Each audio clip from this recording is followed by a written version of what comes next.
5ই August আমার জন্য একটা বিশেষ দিন। এই দিনই আমার আত্মগোপনে যাইতে হয় 2018 সালের 5ই আগস্ট। আল্লাহর কি অসীম কুদরত, ঠিক 6 বছর পরে হাসিনা শাহীর পতন ঘটে সেই একই দিনে। সে দিল্লি পলায়। আজ সেই মহিমান্বিত দিন, যেদিন আমরা বিজয়ী হয়েছিলাম। মূল আলাপে যাওয়ার আগে আমার আত্মগোপনে যাওয়ার ঘটনাটা একটু জানেন নি, আপনারা অনেকেই হয়তো জানেন না, জানার আগ্রহ আছে। 2018 সালের 5ই আগস্ট তখন নিরাপদ সড়কের আন্দোলন চলতেছে। ওই দিনই ফটোগ্রাফার শহীদুল আলম গ্রেপ্তার হন। আর আমাকে ডিজিএফআই এর কচুক্ষেতের অফিসে ফোন করে ডাকা হয়। বলা হয় চা খাইতে ডাকতেছে, কারণ আমার সাথে আলাপ আছে। আমার সাথে আলাপ আছে তো যে কোনো জায়গায় সে আলাপ হইতে পারে, আমার বাসায়, অফিসে, কোনো কফি শপে। কিন্তু তাদের হেড অফিসে কেন? কোনো উত্তর নাই। আমি কইলাম অন্য জায়গায় আসেন, আমার অফিসে আসেন, বাসায় আসেন, একটা কফি শপে যাই। ওনারা যাবেন না, আমারে চাপাচাপি করে ওই সন্ধ্যাতেই যাইতে হবে, ওনাদের অফিসে ঢুকতে হবে আমারে। তখন আমি অধিকারের সাথে কাজ করি, গুম নিয়া, টর্চার নিয়া, ওই আবরার ভাই, শহীদুল আলম, ওনাদের সাথে গুমের ডকুমেন্টেশন করি। এইভাবে ফোন কইরা ডিজিএফআই ডাকে। আকরামুলকে এইভাবে ডাকছিল। আমি লুকায় পড়ি। পরদিন ডিজিএফআই আমার বাসা অফিস রেড করে। আমার বাসার সামনে পাহারা বসায় 24 ঘন্টা। বাসার লোক বাইরে গেলে তারে ফলো করে। যাই হোক, 5 মাস আমি নানা জায়গায় লুকায় থাকি। এই ছবিটা আমার পরিবারের সাথে শেষ ছবি দেশে। আগের দিন 4 আগস্ট আমার বাবার সাথে আর শেষ দেখা হয় নাই। ওই ছবি তোলার পরে আমার নানার টুপি পড়া মৌলানা বেশে ছবি, দাড়িওয়ালা ছবি দেখেছেন না আপনারা অনেকে? ওইসব সেই টাইমের ছবি। আমার নিয়ে বিখ্যাত পত্রিকা টেলিগ্রাফ স্টোরি করে ওই অগাস্ট মাসে। আমার দুনিয়ার কাছে প্রমিনেন্ট ব্লগার হিসেবে পরিচয় করায় দেয়। ভয়েস অফ আমেরিকা ছাপে, আরও অনেকেই ছাপে। যাই হোক, তারপরে 5 মাস পরে আমি ব্যাংকক হইয়া প্যারিসে আসি। এই আলাপ আর দীর্ঘ করি না। আমি সেই কষ্টের যন্ত্রণার ইতিহাস আপনাদের বলতে চাই না, কিন্তু আমি ভয়াবহ সময় পার করছি। সব কিছু শেষ হয়ে গেছে। আমার বাংলাদেশের সমস্ত ক্যারিয়ার ডুম হয়ে গেছে। বাংলাদেশে একটা ব্যবসা ছিল, খুব ভালো ব্যবসা ছিল, সেটা ধ্বংস হয়ে গেছে। এইখানে চলতে পারি না, অনিশ্চিত ভবিষ্যৎ। কি করব, কোথায় থাকবো, এ বয়সে চাকরি খুঁজে পাবো কিনা জানি না। একের পর এক চাকরির দরখাস্ত করি, ডাকে না।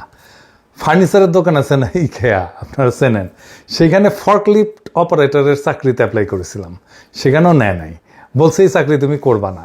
কত রকম মানুষ কতভাবে সেই চরম ভালনারেবল টাইমে আমার প্রতারণা করছে, তার হিসাব নাই।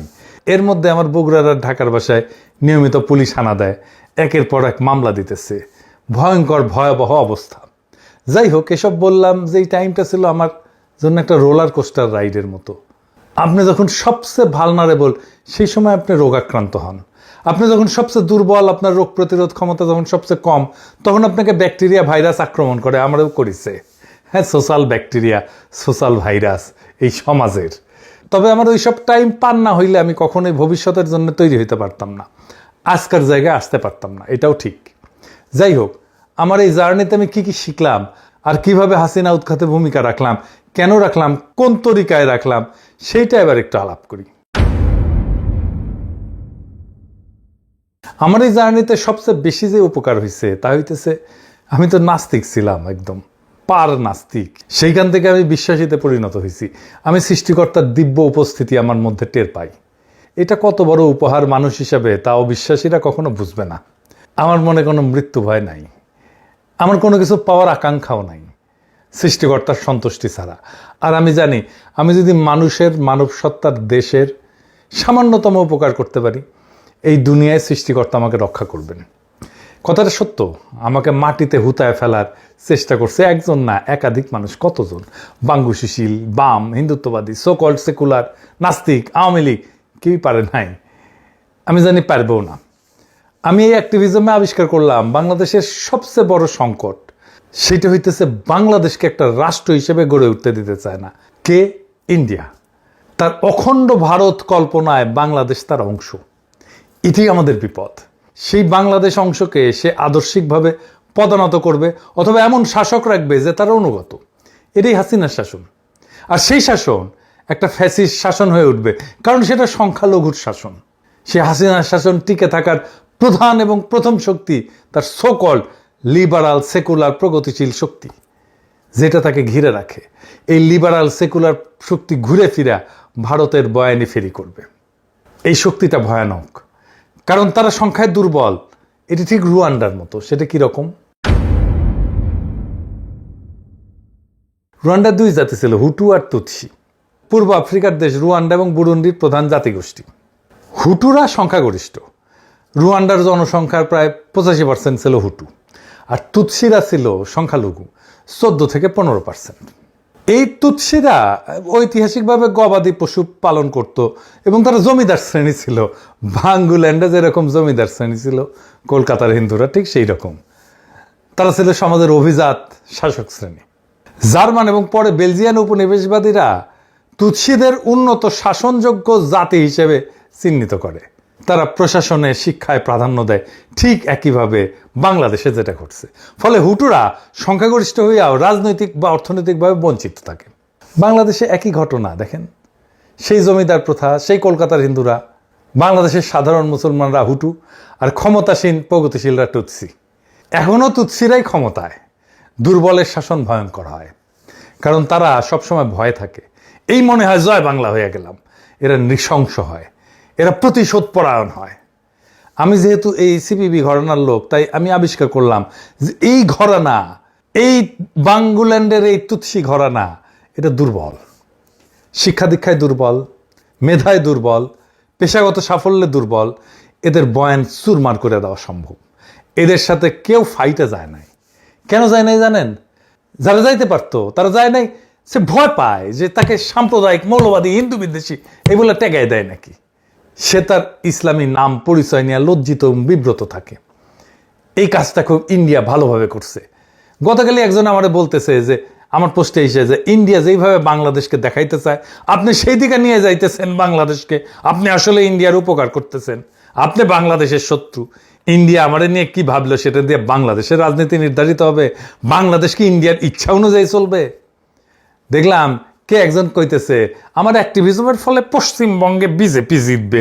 পশ্চিমবঙ্গে বিজেপি জিতবে নাকি সিপিএম জিতবে, সেটা নিশ্চিত করা কি আমাদের দায় নাকি রে, নাকি দায়িত্ব?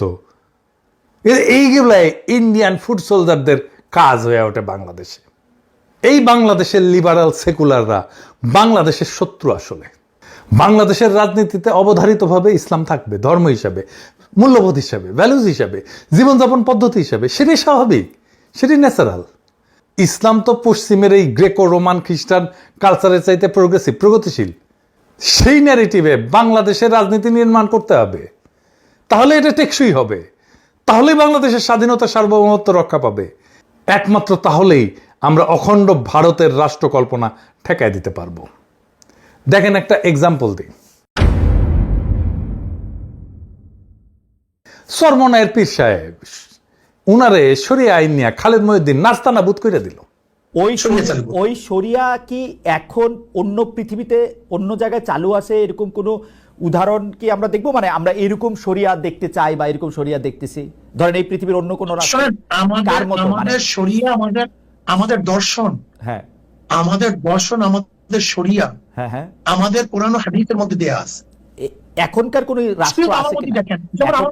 আমার মধ্যে দেখেন এখনকার কোন রাষ্ট্র ব্যবস্থা আছে কিনা, এরকম রাষ্ট্র ব্যবস্থা আছে কিনা? আফগানের মধ্যে আপনারা দেখতে পারেন, সেখানে শরিয়া অনেক বেশি। কার মধ্যে? আফগানিস্তানের মধ্যে। আফগানিস্তানের মধ্যে। আপনি আফগানিস্তানের মতো একটা বাংলাদেশ বানাতে চান? হ্যাঁ, বানাতে চাই। আর ইরানের মতো? দেখেন, ইরানের ব্যাপারটা হলো, যেখানে ইরানের যদি ভালো ভালো যে দর্শনগুলি আছে, ইরানের যে ভালো দর্শন, ওকে, যেটা শরিয়াতে সাংঘর্ষিক না। আমেরিকার যে ভালো দর্শন, শরিয়াতে সাংঘর্ষিক না। ইংল্যান্ডের কোনো ভালো দর্শন, শরিয়াতে সাংঘর্ষিক না। রাশিয়ার কোনো ভালো দর্শন, যেটা ইসলামের সাথে সাংঘর্ষিক না। এরকম জনগণের স্বার্থে। ওকে ওকে, তাহলে আমি মোরলেস মনে করতেছি যে আফগানিস্তানে এখন যে শরিয়া ভিত্তিক রাষ্ট্র ব্যবস্থা চালু আছে, আপনি বাংলাদেশে আপনারা যদি নির্বাচিত হন তো সেরকম একটা শরিয়া ভিত্তিক রাষ্ট্র ব্যবস্থা চালু করতে চান, তাই তো? এই হইতেছে বাংলাদেশের সেকুলার স্ট্যাবলিশমেন্ট, যে শরিয়া আইনকে একটা পরিত্যাজ্য ভয়ঙ্কর আইনি ব্যবস্থা হিসেবে দেখাইতেছে। সেকুলারদের এই পুরা ন্যারেটিভ, এবং চরমনায়ের পীর সাহেব দাঁড়াইতে পারলেন না আর্গুমেন্ট নিয়ে। সেকুলারদের এই পুরা ন্যারেটিভ ভেঙে দিতে হবে। বাংলাদেশের 82% মানুষ শরিয়া আইন চায়, তো এইটাকে কি আপনি গণ অভিপ্রায় বলবেন না? কিন্তু এইটা নিয়ে ইসলামী রাজনীতি যারা করেন তারাও কথা বলতে ভয় পান। তাদের কাছে এটা ব্যাখ্যা নাই, যেন ইন্ডিয়া এসে মেরে ফেলবে এটা বললে। এই জায়গায় আমি আবিষ্কার করছি আমি খুব সহজে পাল্টা ন্যারেটিভ দাঁড় করাইতে পারবো, শক্তিশালী ন্যারেটিভ দাঁড় করাইতে পারবো, সুরমার করে দিতে পারবো ওদের ন্যারেটিভ। ইন্ডিয়ান ন্যারেটিভ সব কয়টা জয় বাংলা করে দিতে পারবো ইনশাল্লাহ। আপনারা দেখছেন এর মধ্যে আওয়ামী লীগের পতন হয়েছে 2024-এ, কিন্তু তার রাজনৈতিক ন্যারেটিভ জয় বাংলা হয়েছে আগে। আমি বলতেছি না যে আমি একাই করছি, আরো অনেকেই করছেন। তাই ইন্ডিয়ারে বাংলাদেশে পরাস্ত করতে হইলে তার ন্যারেটিভ পরাস্ত করতে হবে, এইটাই এখনকার কাজ। তাছাড়া বাংলাদেশের স্বাধীনতার সার্বভৌমত্ব আমরা রক্ষা করতে পারবো না। এই লড়াইয়ে আপনি হাসিনা বিরোধী লড়াইয়ে যারা সাথে ছিল তাদের অনেককেই শত্রু হিসেবে আইডেন্টিফাই করবেন, তারা আপনার শত্রু হয়ে দাঁড়াবে। আপনারা দেখতেছেন কারা শত্রু হয়ে দাঁড়াইতেছে। আমি আমার এই অ্যাক্টিভিজমের মধ্যে আবিষ্কার করলাম এই হাসিনা বিরোধী লড়াইয়ের মূল ভ্যানগার্ড হবে মাদ্রাসা পড়ুয়ারা, ইসলামের চেতনায় বলিয়ান সাধারণ মুসলমানেরা। তাই হয়েছে আন্দোলনে মাঠে মাঠে নামাজের জন্য দাঁড়ায় যাওয়া বাংলাদেশে আগে কখনো ঘটে নাই।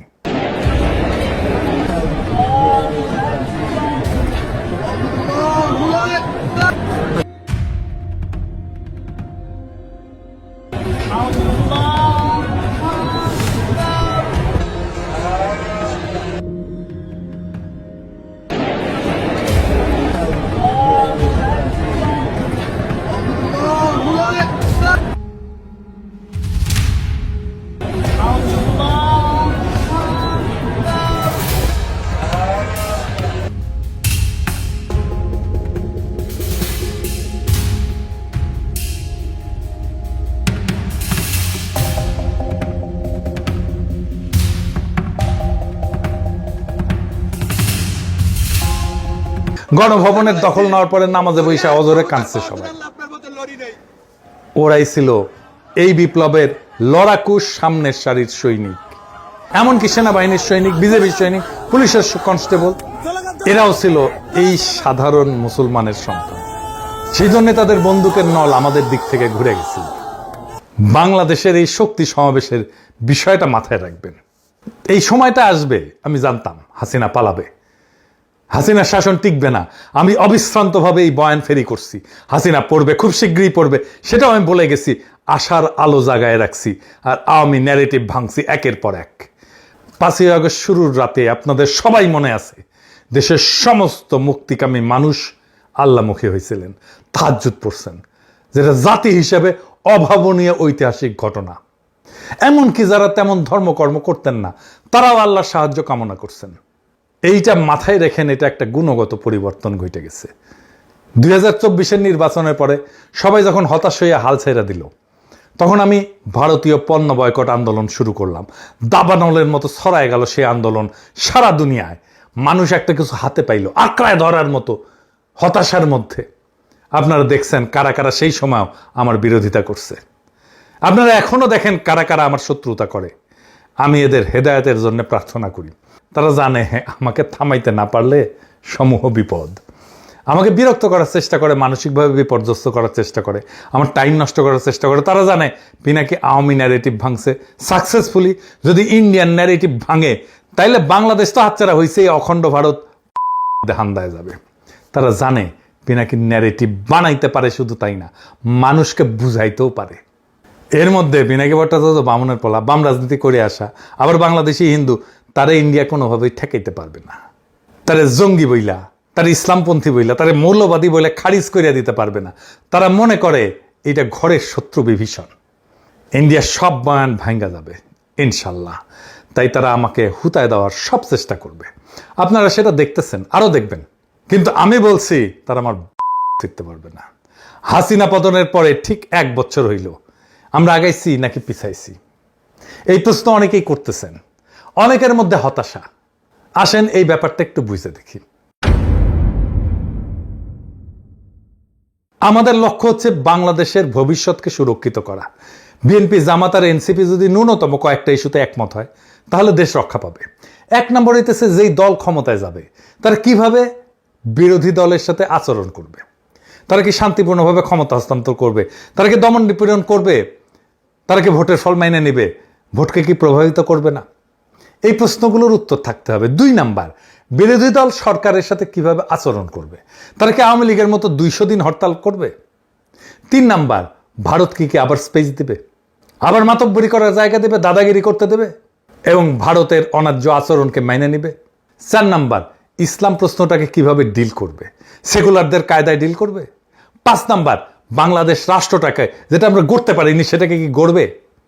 দেখেন, এইটাকে যদি আমার ভবিষ্যতের পলিটিক্যাল ইকোসিস্টেম হিসেবে কল্পনা করি, সেইখানে দেখেন এই 3 দল এনসিপি, জামাত, বিএনপি এই সমস্ত পয়েন্টে একমত হইতে দ্বিধা করবে না। এবার বলেন তো বিএনপির ভাইরা, আওয়ামী লীগ কি এর কোনোটা মানবে বা মানছে বা মানার ইতিহাস আছে? নাই। তাই যারা আওয়ামী লীগকে ভোটে আনার কথা বলে বা আওয়ামী লীগ নিষিদ্ধের বিরুদ্ধে বলে, তাদের থেকে দূরে থাকবেন, তাদের দিয়ে প্রভাবিত হবেন না, কারণ তারা এই ইকোসিস্টেমটা ভেঙে ফেলবে। দেখাই দিয়ে একজনকে খুব বিএনপি প্রেমী আসছে, তাসনিম খলিল, যে আওয়ামী লীগ নিষিদ্ধের বিরুদ্ধে বলে, আওয়ামী লীগকে নির্বাচনে আনতে চায়। সাবধান থাকবেন এদের ব্যাপারে। আজ 1 বছর পরে হিসাবের খাতা খুললে অনেকেরই মনে হবে আমরা যেই পথ পরিক্রমা শুরু করছিলাম সেই পথের শেষের মঞ্জিলে কি পৌঁছেছি, যেই মঞ্জিলের উদ্দেশ্যে যাত্রা শুরু করছিলাম সেই মঞ্জিলের ধূসর ছায়ার আহ্বান কি শুনতে পাই? প্রিয় দেশবাসী, একটা রাষ্ট্রের নির্মাণ আর অগ্রযাত্রার পথে শুধু যাত্রা আছে, শেষ নাই। পেছনে যা ছিল সামনেও তাই। এই পথে তীর্থ নাই, আছে তীর্থযাত্রা। আমরা সবাই সেই তীর্থহীন তীর্থের যাত্রী। কবিতার ভাষায় বলি, আজও তাই এ পথের শেষ নাহি পাই। জীবনের প্রথম প্রভাতে বিনা দ্বন্দ্বে বিনা প্রশ্নে উন্মুক্ত দুহাতে তীর্থপথ মহাদীক্ষা করেছি গ্রহণ। দিবসান্তে আজ যেন মন নাহি ভোলে সেই দীক্ষা। তীর্থ নয়, তীর্থপথ আমাদের মনে যেন রয়। ইনকিলাব জিন্দাবাদ।